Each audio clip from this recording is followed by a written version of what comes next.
आप सब नूं सत श्री अकाल।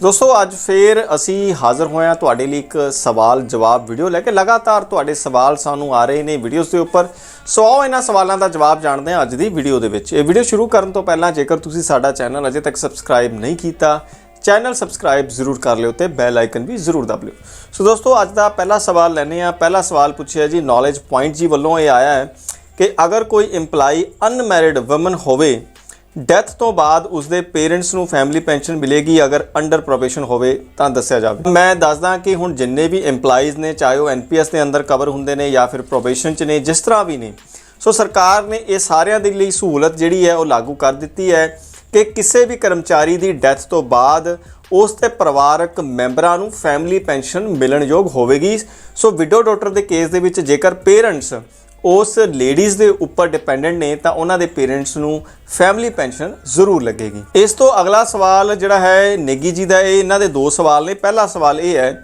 कि PSPCL they which death case they which job मिलती है, वो किन्ने क समा जिहड़ा है उसनूं लगदा है, तो 5th क्लास पास किसी इंपलाई नूं RTM की जॉब मिल सकती है।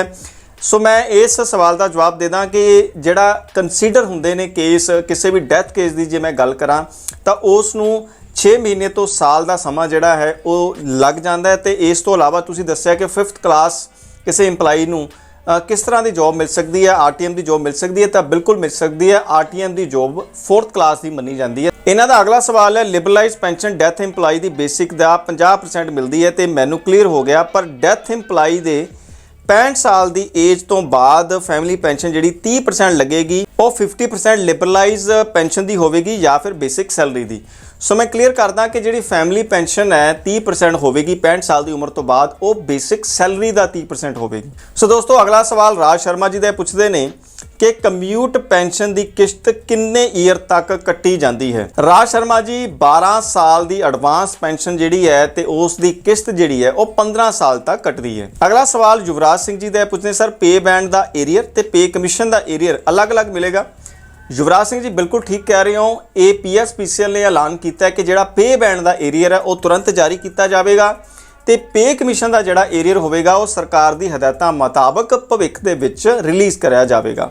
इस तो अगला सवाल है जी संधू जी का, पुछते हैं मनप्रीत सत श्री अकाल, मैं आपकी सारी वीडियोज़ देखते हाँ।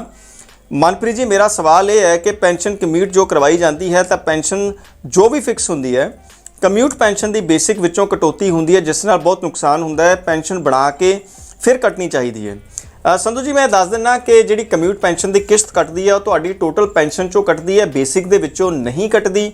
सो जिन्नी भी किश्त बनी होगी वो पूरी पेंशन बनने तो बाद ही कटती है। इस तो अगला सवाल करमजीत गरेवाल जी का, ये कह रहे हैं you are doing great work for the employees and pensioners. He want to ask about my pension. I have got compensatory job after the death of my husband. I retired in 2012. I am getting my own pension and family pension. I got 5% increase my own pension but not in a family pension.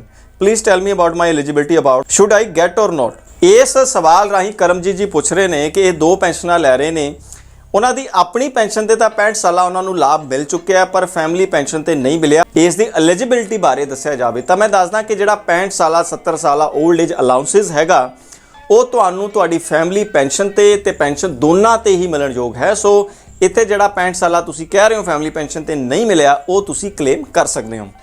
इस तो इलावा दोस्तों commutation को लैके लगातार कई तरह के सवाल आए ने, GP फंड भी लैके कई सवाल आए ने।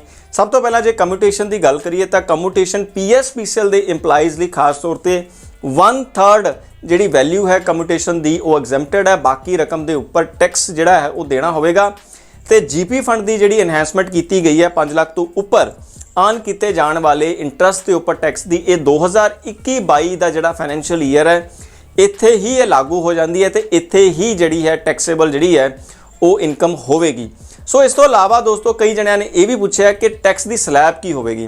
दोस्तों टैक्स की स्लैब दे कोई बदलाव नहीं किया गया, टैक्स की स्लैब पहला वाली ही होगी।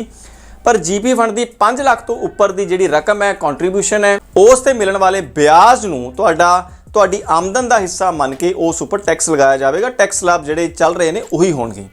सो आस करते हैं दोस्तों कि अज की वीडियो तो अपडेट तुहानूं वधिया लगी होगी। वधिया लगी तो इस वीडियो को लाइक तो शेयर जरूर करियो।